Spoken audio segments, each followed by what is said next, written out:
Hello guys and welcome back to VEDS. Today I am going to be talking about Disney. Over a year ago I decided, kind of on a whim, that I wanted to go through and watch or rewatch every Disney movie in the Disney animated canon.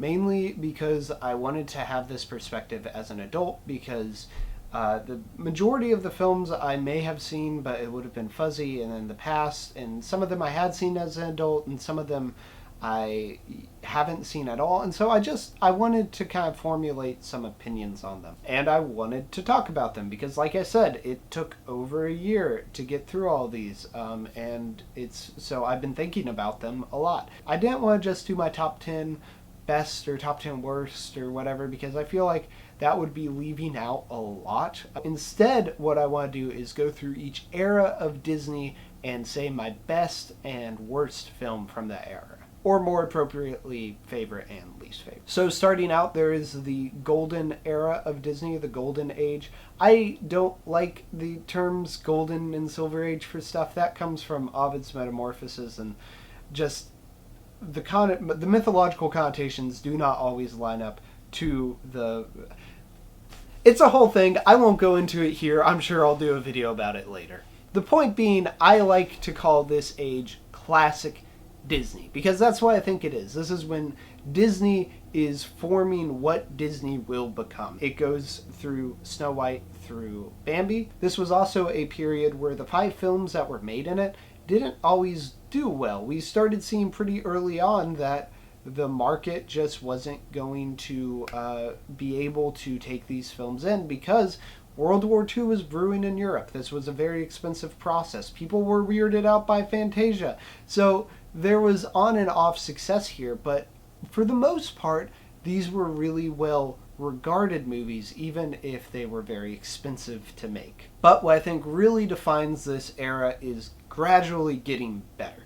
With the exception of Dumbo, which I think is a drop-off of quality from Fantasia, I think that these films do get better as they go along, ending with what I think is the best film, Bambi. Bambi's a film I watched a lot of as a kid, but I was young enough that I wasn't able to really form an opinion on it or memories. I watched it because it was on. I don't know why it was on that much, because we didn't own the VHS or anything. It just happened to be a movie that I stumbled into a lot. And as I grew up, I came to the misguided opinion that Bambi was just a bad and boring movie that's only memorable because the mom dies.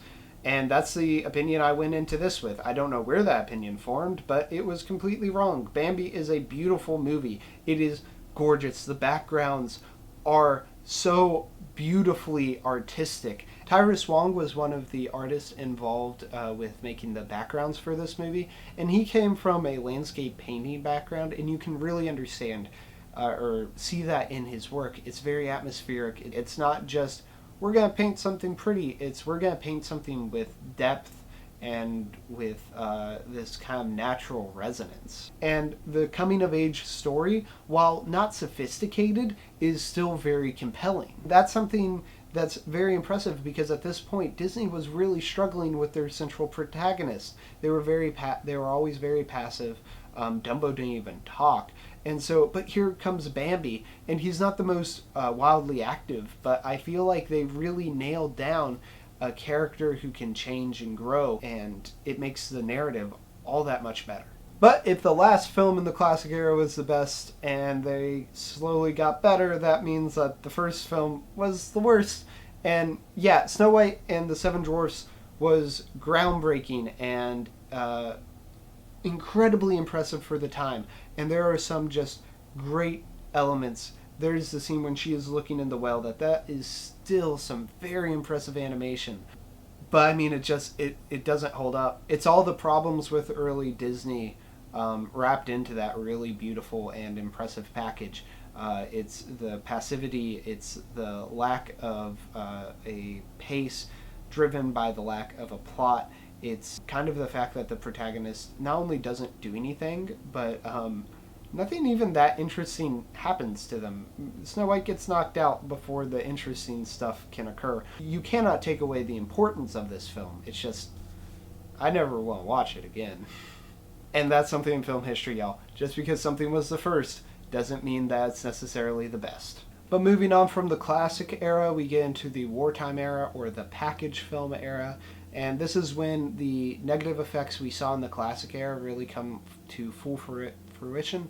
America's involved in the war, which means that your main market is hurt on top of all the European markets. People are being sent off to war, so you're losing manpower. But on top of that, Disney is making films for the government. They're making propaganda films for the government, which means that their resources are being drawn out. Some of these films in this lineup are propaganda. Three Caballeros and Saludos Amigos were meant to bolster relations between North America and South America so that South America wouldn't swing to the Axis side. So we get a lot of interesting historical context for these films, but the films themselves aren't that interesting. They're just mainly shorts put together, and some of the shorts are good, some of them are bad, but none of them have the polish and professionalism of the earlier films. Professionalism isn't even the right word. I would say more creative vision. But there is one film that does really have this, and that is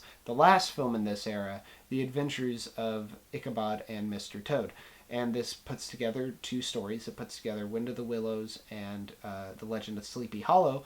And both are very cinematic. Both have a lot of polish to them. Both have a lot of creative vision. They're very fun to watch. They have nice tones that contrast and complement each other. And they have the best animation. I see this film as Disney is finally able to get back into real storytelling, and they are warming themselves back up with this film. The worst, though, which is just the worst Disney film, Fun and Fancy Free. Fun and Fancy Free is another movie that has two stories in it. One is this dumb story about a bear who escapes the circus. It was meant to be a Dumbo sequel, but appropriately, they were like, nah, this can't be a feature thing, so they turned it into a short. It has the worst Disney song, and I don't like talking about it. The next segment, and oh my word, is a ventriloquist with a girl. I think it's supposed to be a birthday party, but she is the only child there. So it is him and his dummies, and he tells her the story of Jack and the Beanstalk, and it's intercut with, Mickey Mouse being Jack and the Beanstalk. And that cartoon would be fun, but it's constantly being interjected by this creepy ventriloquist and his dolls and this girl. And Jiminy Cricket's there for some reason, which just brings up a lot of questions about the timeline of this movie in comparison with Pinocchio, and I don't like thinking about this movie, guys. It stresses me out. It stresses me out. It stresses me out. But luckily, the war is over and we move into the Silver Age, and Disney can get back into doing it. And that's why I prefer the other term some people call this, the Restoration Age, because this is really Disney getting back to their original vision of animated stories told in a very sophisticated way that really capture the magic of childhood, and they are able to just go with that full force. And we get so many great Disney movies out of this, but we also get my favorite Disney movie, and so just Alice in Wonderland, 101 Dalmatians, these films sadly just can't compete against Lady and the Tramp. I love this movie. It's so wholesome and so sweet, and it's exactly the kind of counterbalance that my internal cynicism needs sometimes. It's a great romance. It's very cleverly told. It's got some beautiful animation, and I love dogs, guys. And this is probably the best voice acting of this era. There are some really good voice actors that show up throughout this era, but nothing is like the voice acting in this film, which is just, it really brings this premise and these characters to life. The worst film from this era is Sleeping Beauty, a visual masterpiece to be sure. It is very beautiful, but it also puts me to sleep. It's so boring. I mean, Maleficent certainly is iconic, but that doesn't make her really interesting. Also, the fairies are so dumb. The fairies actually are the best part about the movie.